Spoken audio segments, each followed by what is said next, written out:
Good morning everyone. कल हमारा chapter number 3 complete हो गया था। आज हम उससे रिलेटेड एक्सरसाइज को सॉल्व करेंगे। ठीक है, तो इससे सबसे पहले पेज नंबर 34 पे जो आपको टेस्ट और लर्निंग स्किल दिया गया है उसको फिलअप करेंगे। तो उसमें जो फिल इन द ब्लैंक्स दिए गए हैं हम उनको देखेंगे कि क्या पूछा गया है। तो blanks are fibres obtained from natural और आर्टिफिशियल सोर्सेज। ठीक है, ये फाइबर्स होती हैं जो हमें नेचुरल और आर्टिफिशियल सोर्सेज से मिलती हैं। वो क्या होती हैं? फैब्रिक्स। ठीक है, इसका आंसर क्या होगा? फैब्रिक्स। फिर आता है all kinds of fibres are made from simple chemical molecules called. अब जो हर प्रकार की फाइबर्स होती हैं वो किस सिंपल केमिकल मॉलिक्यूल से मिलके बनती हैं उसका नाम बताना है हमें। तो उसको हम क्या बोलते हैं? मोनोमर्स। क्या बोलते हैं? मोनोमर्स। थर्ड है when monomers are joint together to form a single unit the unit obtained is called. ठीक है, जब मोनोमर्स को हम एक साथ जोड़ते हैं और वो एक सिंगल यूनिट बनाती हैं तो उस यूनिट को हम क्या बोलते हैं? तो उसको हम क्या बोलते हैं? पॉलीमर। तो इसका आंसर क्या आ जाएगा? पॉलीमर।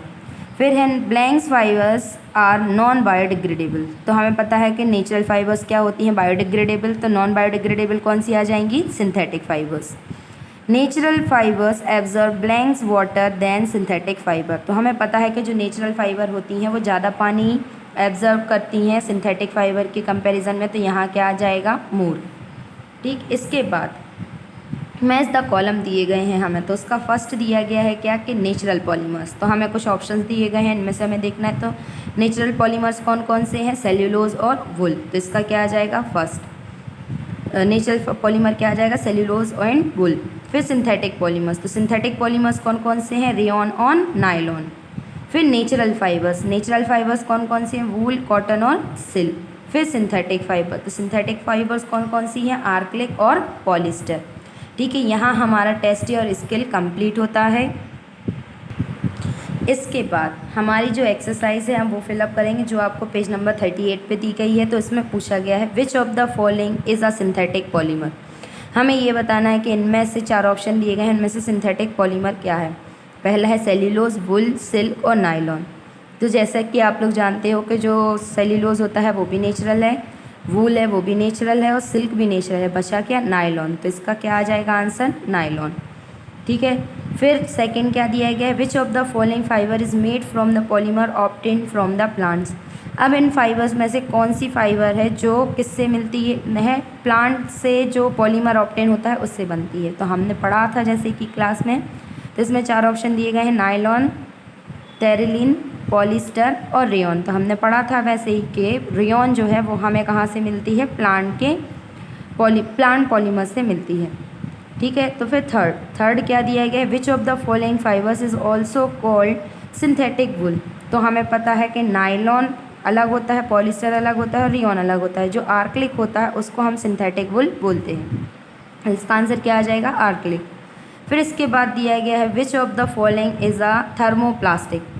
इनमें से कौन से जो ऑप्शन दिए गए हैं इनमें से कौन सा जो है वो थर्मोप्लास्टिक का एग्जाम्पल है। तो मेलामाइन क्या है? थर्मोसेटिंग प्लास्टिक है। और वेकेलाइट भी है। बचा क्या? पॉलीथीन। तो पॉलीथीन क्या है? थर्मोप्लास्टिक। तो इसका आंसर क्या आ जाएगा? Polythene. Which of the following is thermosetting plastic. तो जैसे पॉलीथीन दिया गया है, पॉलीविनाइल क्लोराइड दिया गया है, टेफ्लॉन दिया गया है, मेलामाइन। तो अभी हमें पढ़ा था हमने कि मेलामाइन जो होता है वो थर्मोसेटिंग प्लास्टिक होता है। तो इसका आंसर क्या आ जाएगा? मेलामाइन। फिर इसके बाद क्वेश्चन नंबर 6 में पूछा गया है which of the following is a bad conductor of electricity. इनमें से बैड कंडक्टर ऑफ इलेक्ट्रिसिटी क्या होगा। तो हमें पता है आयरन, कॉपर और सिल्वर से इलेक्ट्रिसिटी कंडक्ट हो जाती है लेकिन प्लास्टिक से नहीं होती। तो इसका आंसर क्या आ जाएगा? प्लास्टिक। ठीक है, इसके बाद हमारा नेक्स्ट टॉपिक क्या है? Fill in the blanks. तो फिल इन द ब्लैंक्स में दिया गया है blanks are the raw material used for the synthesis of pure synthetic fibre.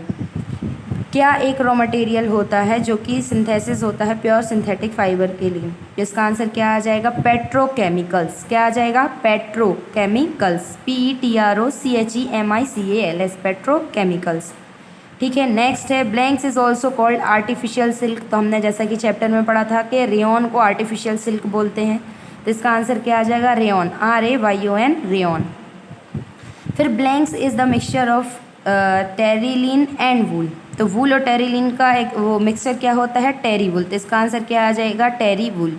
TERYWOOL, wool, terry wool. Blanks is used as non stick coating for cookware. क्या है जो non stick coating के लिए use होती है कुकवेयर में, तो हमें पता है टेफ्लॉन यूज़ होता है। क्या यूज़ होता है? टेफ्लॉन। तो इसका आंसर क्या आ जाएगा? Teflon, TEFLON, Teflon. Blanks is porous form of polystyrene. हमने पढ़ा था कि पॉलीस्टीरीन का पोरस फॉर्म क्या होता है? थर्माकोल। तो इसका आंसर क्या आ जाएगा? Thermocol, THERMOCOL, thermocol. Blanks is used for making electrical switches and other electrical fittings. तो हमें पता है क्या इलेक्ट्रिकल स्विचेस और इलेक्ट्रिकल फिटिंग के लिए क्या यूज़ होता है? बैकेलाइट। क्या यूज़ होता है? बैकेलाइट। इसका आंसर क्या आ जाएगा? BAKELITE, Bakelite. इसके बाद आता है match the following, match the column. तो इसमें हमें पहला दिया गया है कि सेमी सिंथेटिक फाइबर क्या होती हैं। सेमी सिंथेटिक फाइबर का एग्जाम्पल क्या है? रेयॉन। क्या है? रेयॉन। फिर पॉलीएमाइड। पॉलीएमाइड क्या होती है? नायलॉन। नायलॉन का हम पॉलीएमाइड भी बोलते हैं। पीईटी किस में यूज़ होती है? बॉटल्स और कंटेनर्स बनाने। किस में? बॉटल्स और कंटेनर्स बनाने। Thermosetting plastics. थर्मोसेटिंग प्लास्टिक का एग्जाम्पल क्या है? पॉलिस्टर। क्या है? Sorry, bakelite. क्या है? बेकेलाइट। और ईस्टर किसका पॉलीमर है? पॉलिस्टर का। किसका वो है पॉलीमर? पॉलिस्टर का। ठीक, इसके बाद आते हैं ट्रू और फॉल्स। तो nylon is called an artificial silk. तो हमें पता है कि नायलॉन आर्टिफिशियल सिल्क नहीं होता है, तो ये क्या आ जाएगा? फॉल्स। फिर cellulose is a polymer found in the cell wall of animals. तो हमें पता है कि सेल्यूलोज हमें कहाँ से मिलता है? प्लांट्स से। तो ये एनिमल की सेल वॉल से हमें नहीं मिल सकता है, तो ये भी क्या हो जाएगा? फॉल्स। फिर all kind of plastics are non biodegradable. तो हमें पता ही है कि जितने भी प्रकार के प्लास्टिक होते हैं वो सभी नॉन बायोडिग्रेडेबल होते हैं, इसलिए ये क्या हो जाएगा? ट्रू। फिर बेकेलाइट इज थर्मोप्लास्टिक। तो हमने पढ़ा है कि बेकेलाइट क्या होती है? थर्मोसेटिंग प्लास्टिक होती है, इसलिए ये भी क्या हो जाएगा? फॉल्स। फिर क्या है? Terylene is a kind of polyester. Terylene एक पॉलीस्टर का काइंड है, तो ये हमने पढ़ा है, तो ये क्या आ जाएगा? ट्रू। फिर melamine is a thermoplastic. Melamine क्या है? एक थर्मोप्लास्टिक। तो हमें पता है कि मेलामाइन क्या है? एक थर्मोसेटिंग प्लास्टिक है, तो ये भी क्या आ जाएगा? फॉल्स। ठीक है, अब एक्सरसाइज में जिस किसी को भी जहाँ भी डाउट हो तो वो क्या हमें बता देना। ठीक है, पहले में क्या आ जाएगा? फॉल्स। सेकंड क्या था? ये भी फॉल्स। थर्ड हमारा ट्रू था। फोर्थ भी क्या था? फॉल्स। फिफ्थ ट्रू था और सिक्स्थ क्या था? फॉल्स। ठीक है, इस तरीके से हमारे आंसर्स आ जाएंगे। यहाँ आप जिसको भी डाउट हो वो हमसे पूछ लेना। Thank you and have a nice day all of.